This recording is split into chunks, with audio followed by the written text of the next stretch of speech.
Senhores, agora nós vamos tratar do título 7, que vai falar sobre a ação penal. Então vamos tratar tanto da ação penal pública quanto da ação de iniciativa privada. Vamos lá.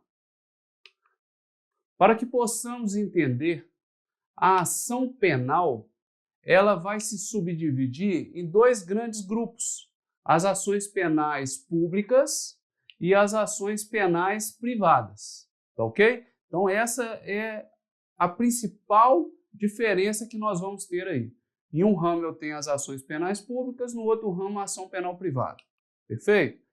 Na ação penal pública, a regra é que a ação seja pública. A exceção que nós temos são os crimes de ação penal privada. Só vai ser crime de ação penal privada quando a lei declara expressamente. Então, por exemplo, lá nos crimes contra a honra, está falando assim, ó, que aqueles crimes se processam mediante queixa-crime. Então, está falando que o crime é de ação penal privada. Por quê? Porque a lei declarou assim. Se nada vier especificando o contrário, a ação penal é pública. Só que a ação penal pública, ela se subdivide também em dois ramos. Eu tenho as ações penais públicas incondicionadas, que é a regra, e as ações penais públicas condicionadas à requisição ou à representação do ofendido, que também só vai existir se a lei assim o declarar. Quando a lei fala que aquele crime ele só é processado mediante representação. Ou seja, está falando assim, se a lei falou que o crime ele só se processa mediante representação, a lei está falando que o crime é de ação penal pública condicionada à representação. Está colocando uma condição. Tá ok? Com relação às ações penais privadas, eu tenho a ação penal privada propriamente dita e eu tenho a ação penal privada subsidiária da pública. Tá ok? Bom, com relação às ações penais públicas, quem leva essas ações adiante é o promotor, é o Ministério Público. Então, ela é promovida pelo Ministério Público através do que chamamos de denúncia. E as ações penais privadas são promovidas pela parte, pela defesa, pelo advogado de defesa, pelo particular. Tá ok? Então, ele é que promove, ele que apresenta uma queixa-crime. Bom, com relação às ações penais públicas incondicionadas, vigora o princípio da obrigatoriedade. O que é isso, professor? Está falando que quando eu estou diante de um crime de ação penal pública incondicionada, os entes públicos, os entes estatais estão obrigados, por isso o princípio da obrigatoriedade, a tomar as providências requeridas de cada um.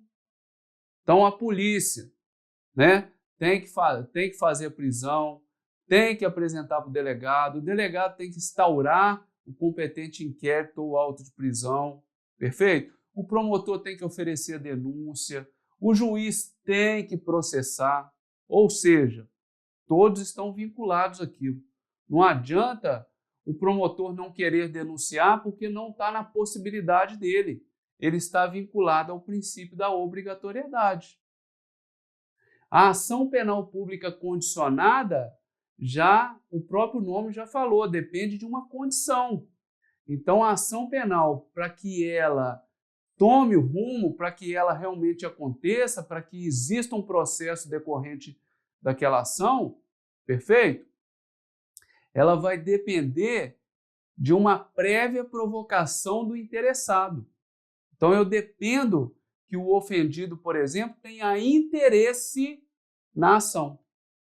E aí, quando ele tem interesse, que a ação ela siga o curso normal, esse ofendido ele apresenta uma representação. Ou existe aquela ação penal condicionada à requisição, aonde o órgão competente apresenta a requisição, ok? Mas para aquela ação tomar o rumo, continuar, é necessário essa condição, ou a representação ou a requisição. E a ação penal privada, o interesse é eminentemente privado. Depende do particular querer. E se ele quiser, ele próprio vai apresentar a queixa-crime. Por isso que nós falamos que na ação penal privada vigora o princípio da oportunidade. É oportuno a parte? É. Então ela decide por dar seguimento àquela ação penal. Bom, na ação penal pública condicionada, essa representação, depois que ela é apresentada pela parte, perfeito? Ela vai ser irretratável se o Ministério Público já estiver ofertado a denúncia.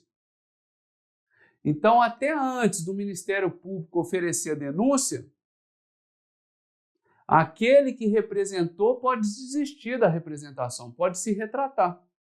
Mas depois que o Ministério Público entrou no circuito e ofereceu a denúncia, não adianta a parte querer desistir daquela representação. Ela vai ter seguimento.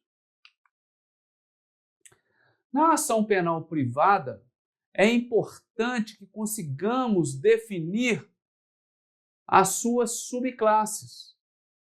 Quando eu tenho a ação penal privada, ou ação penal exclusiva, ou ação penal personalíssima, só aquele que foi vítima, aquele que foi ofendido, pode ofertar a queixa-crime.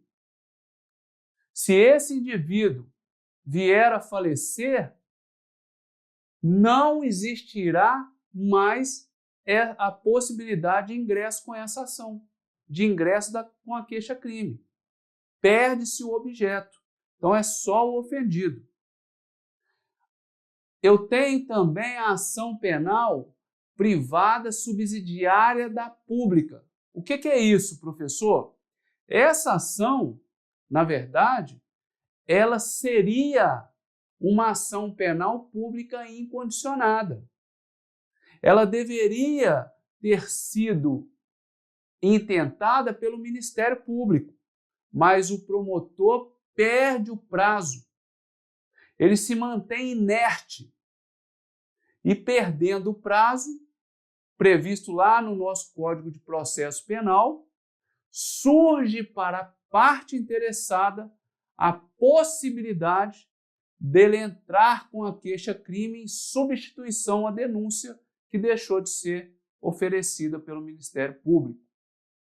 Eu também, senhores, tenho a possibilidade, não é, do particular ingressar no processo como assistente do Ministério Público, pensando na parte intervindo no processo, né? No caso, então, da morte do ofendido, ou se ele foi declarado ausente por decisão judicial, o direito de oferecer a queixa, de prosseguir com a ação se a queixa já tiver sido ofertada e o processo estiver correndo, passa para o cônjuge, o ascendente, pai e mãe, o descendente, filhos ou irmãos. Tá ok? Exceção essa com relação à ação penal personalíssima. Tá ok? Bom,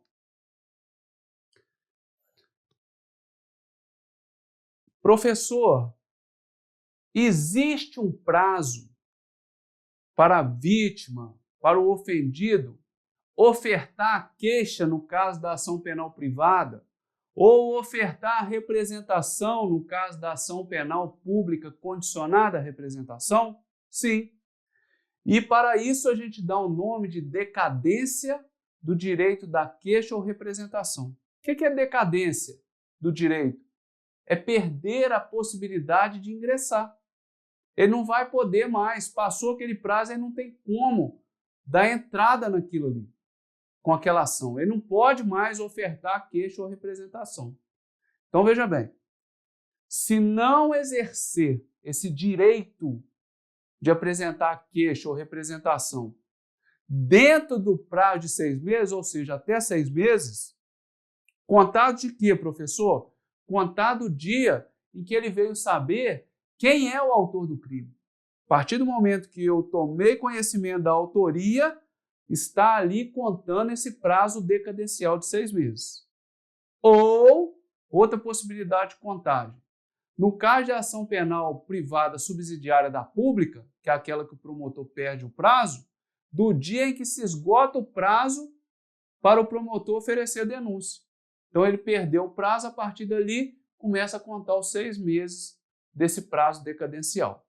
Passou o prazo, não tem mais como pleitear, né, uma ação, um ajuizamento de ação relacionada àquele crime a princípio praticado. Bom, renúncia expressa ou tácita.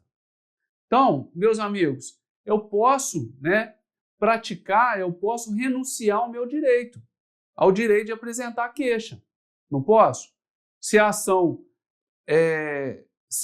ela pode ser intentada pelo particular, se o princípio é de oportunidade, pode ser, né, que eu renuncie a esse direito de apresentar queixa.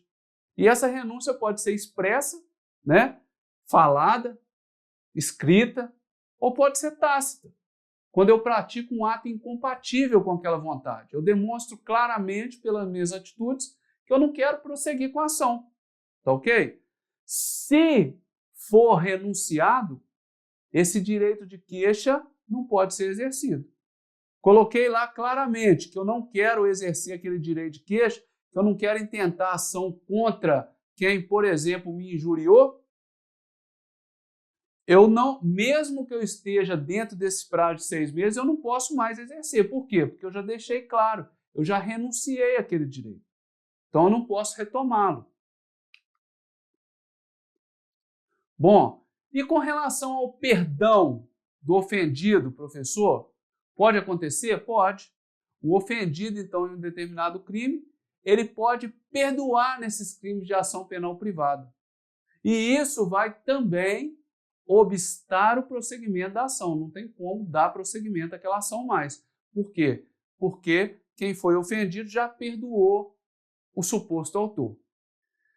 Agora, vejam bem, se esse perdão é concedido para qualquer um dos querelados, tá certo? Para aqueles que estão sendo demandados como autores, vai aproveitar a todos. Então, um perdoou, todos estão perdoados. Tá ok? Um foi perdoado, todos os coautores estão perdoados. Se for concedido por um ofendido, vamos supor que a infração tenha 2 ofendidos, 2 pessoas injuriadas, tá certo? Se um ofendido foi lá e perdoou, tá ok? Mas o outro ofendido não perdoou, a ação pode continuar por aquele outro ofendido, porque ele tem direito de buscar essa justiça, tá ok? Então, se eu tenho mais de uma vítima, 2, 3, tal, se uma perdoou, não importa, o processo pode continuar porque as outras vítimas não perdoaram, então elas querem o direito, tá ok? Não é admitido esse perdão depois que a sentença já transitou em julgado. Por quê? Porque aí já firmou, já existe segurança jurídica. Não adianta perdoar depois que o juiz já condenou e já passou prazo recursal e etc., a sentença transitou em julgado. Tá ok?